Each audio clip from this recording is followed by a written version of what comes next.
2019 оны үндсэн хуулийн нэмэлт өөрчлөлтийн үзэл санаа бол хэрэгжих болоогүй юм байна гэдгийг өнөөдрийн томилгооноос ер нь бол харж байна.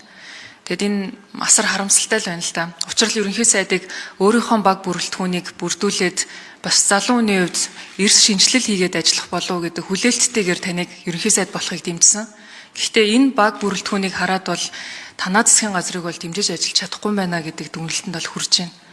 Тэгэд яагаад вэ гэхээр гайхал байна. Ер нь бол Б2 одоо сайдаас л асуумаар байна л да. Таны эхлүүлсэн байсан тэр олон хулгайн ажлуудыг чинь одоо энэ амар сайхан сайд одоо болох гээд сууж байна. Энэ хүн үргэлжлүүлж явах болов та энэ дээр юу гэж бодож байна?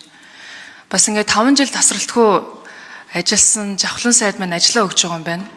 Тэгэд үргэлжлүүлээд ажиллах хүн ядахтаа нэг санхүү баланс уншаад чаддаг мэрэгжлийн туршлагатай хүмүүсүүд энэ Монгол Ардын нам дотор байдаг юм уу гэдгийг би бас гайхаж байна.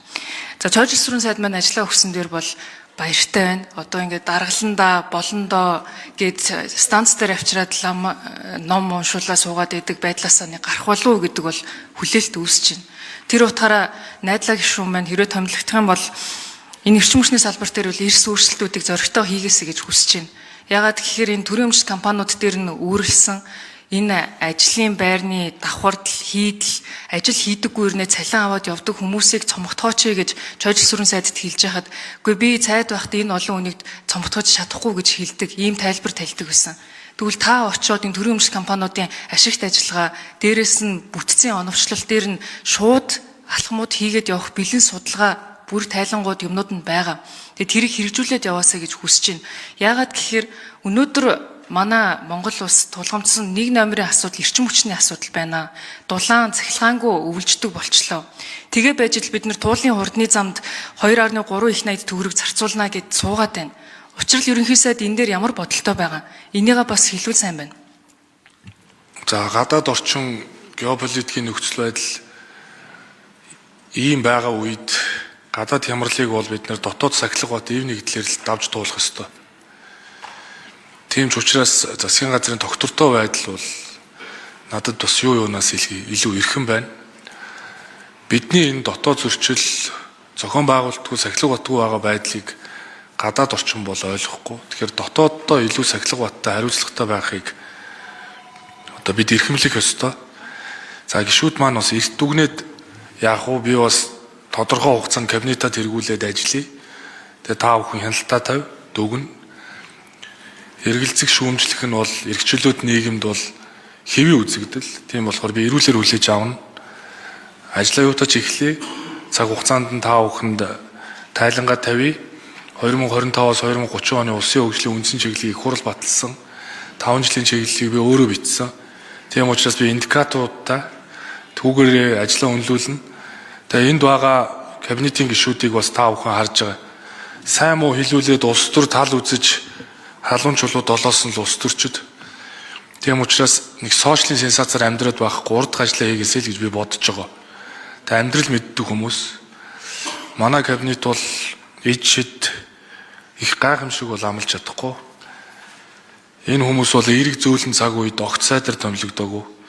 Хамтдаа салхишуурга сүрж ажиллахаас илүү гал атгах хүмүүс. Тэгэхээр улс төрд олон жил чанагдсан ард түмнээсээ сонгогдсон төмөө олондоо ажил үйлсээ үнэлүүлээд дүгнүүлээд ирсэн ийм л улс төрчд. Тэгэхээр нэг сошиалоор нэг сенсацанд хөөгдөөд эсвэл нэг хэдэн өдрийн ачаал даахгүй гал ус руу орж чадахгүй тийм хүмүүс байхгүй гэж би бодож байгаа. Тийм учраас хариуцлагатай үед суралцаад байх цаг байхгүй. Та анхны шатнаас нь ахуулаад бүх төвшөнд төрөр улсдаа олон жил ажилласан улс төрчид учраас ачаа үрнэл гэж би сонгосон. Тийм учраас бүгдээрээ л тойргоо сонгоцсон гişүүд бүгдээрээ л одоо төрдөө багада 20-с одоо доош жил ажилласан ийм л одоо кабинет бүрдүүллээ. Тэгээ ми 4 чөлөөлтийн бодлого тэгээ тантай би санал нэг байгаа эрчим хүчний салбарыг бол би тэргүүлэх чиглэл болгоно. Тийм учраас бол энэ ногоон хөгжлийн чөлөөлт гэдэг бодлогоо дэвшүүлсэн, их хурл тогтоол гаргасан. Сэргээгт эрчим хүчний тархамал өгөө өсвөрийг дэмжих энэ эрчим хүчний алдагдлаа бууруулах чиглэлээр бол дэвшилтэд үзэл санааг эрхэмлэнэ. Өнгөрсөн хугацаанд хийж исэн ажлуудаа үргэлжлүүлнэ. Авилгын эсрэг чөлөөлт, эргэцүүн чөлөөлт, эдийн засгийн чөлөөлт гэсэн 4 чиглэлээр одоо хурдтай шуурхай ажиллана. Тэгээ та бүхэн маань Бид бас эерэг зөөлөн цаг үе биш. Энэ салхи шуургыг бол даваад ард түмэнтэйгээ хамт гарнаа. Та бүхэн бас шүүн тунгаагаарай л гэж хүсье. За би бол их үнцэнээр олон үннийг илчилсээр ирсэн, сая бас илчилж байгаа юм устөрч.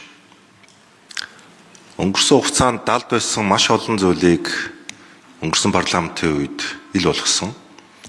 Олон ч дайсантай болсон. За өнгөрсөн хугацаанд нийгмийн оюун санааг энэ оюун эрдэнэ ба түүний ах 15 давхрын дээрэмчид яаж бузарлаж гүтгэлгийн хар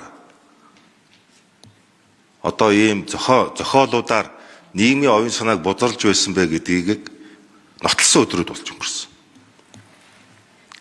Энд би өөрөө улсын ерөнхий сайд байсан. Манай намын дарга байсан. Ийм амьд тороол өөрөө байсан гэдэг. За гүйцэг хариулж. Намайг миний огт уулзаж үзээгүй Баясгалан, Нямжав, Амундра, Сумья Озар нараас нийлбэр дүнгээрээ хэдэн тэрбум их найдын хулгай авилга авсан гэж гүтгэж бичлэг нь байна. Би өгж гин, яг өгж гин. Тэр хүн юу ч өгөөгүй. Зохиолуудаа үргэлжлүүлсээр байгаа. Тэр хүн хуулийн байгууллагад ямар ч нотлох баримт өгөөгүй. Энийг яах гэж хийсэн бэ гэдг нь өнөөдөр харагдаж байгаа. Хууль зүйн сайдаас инх хэрийг л буулгачвал амь гарах гэж байгаа юм шиг өөр санагдаж байгаа. Сүнсэн зайлцсан. Энд нь манай арчсан намынхан бас бити тусалчаасаа гэж би үзэж байгаа. Засгийн газрыг, улсын их хурлыг ард түмэнтэй би нэг зүйлийг маш тодорхой хэлье. Хуулийн сайд, хууль зүйн яам, тэр дундаа хуулийн сайд ялангуяа гэмт хэрэг зарга ярихгүй, бодлого ярина. Хуулийн хяналтын байгууллагын үйл ажиллагаанд хүнлэгөөс оролцохгүй, нөлөөлөхгүй. Ийм шаардлага тавина. Хэрэг илрүүлэлт, мөрдөн байцаах үйл ажиллагаа, прокурорын хяналт, шүүхийн шийдвэрийн ерөнхий газрын үйл ажиллагаа хинээс чараа тусаар ил тод нээлттэй явах. Тэр дундаа шилэн байх. Тэгээд үндсэн хуулиар олгогдсон хүний эрхийг хангах, дээрэс нь хууль хэрэгжүүлэх ийм шаардлагыг тавьж ажиллана. Цаашдаа энэ нэгэн улс төрч улсын хурал төрийн ордонд яллагч шиг, хуулийн байгууллага шиг, мөрдөгч шиг асуудал. За гүйцэг хариулж. Бити ярьдаг байгаасаа гэж би бодож байгаа. Энийг бид тасан зогсоох гэж ёстой гэж бодож байна. Хуулийн байгууллагуудыг бие даасан үйл ажиллагаагаа явуулах орчин нөхцлөөр нь би хангаж ажиллана гэж бодож байгаа. Хоорондоо уялдаа холбоотой ажиллана гэж үзэж байгаа. Төрийн ордонд улс төрчид түшээд төрч ёсныхоо эрхчүүд төрийнхөө бодлого шийдвэрийг гаргадаг. Хариуцсан салбарын хууль зүйн яам бодлогоо тодорхойлдог. Бусад харийн агентлаг, шүүх эрх мэдлийн байгууллагууд нь хуулиар олгогдсон эрхээ бүрэн хэрэгжүүлдэг байх энэ зарчмыг хатуу барьж ажиллана. Хууль барьсан хүний өмнө хутга барьсан хүн хүчгүй гэдэг байсан бол утас барьсан хүн хуулийн өмнө хүчгүй болж байна. Иргэний эрх зөрчигдөж байгаа. Улс төрчид өөрсдөө микрофоны ард улсын хурлын танхимд хулгай дээрэм ярьдаг, батлагдаагүй асуудлуудаар бие бинийгээ гүтгдэг. Хэрвээ гүтгсэн бол тэр нь тогтоогддог байх ёстой. Шүүх хуулийн байгууллагаар эцэлэн шийдэгдэг бол хэн ч хэнийг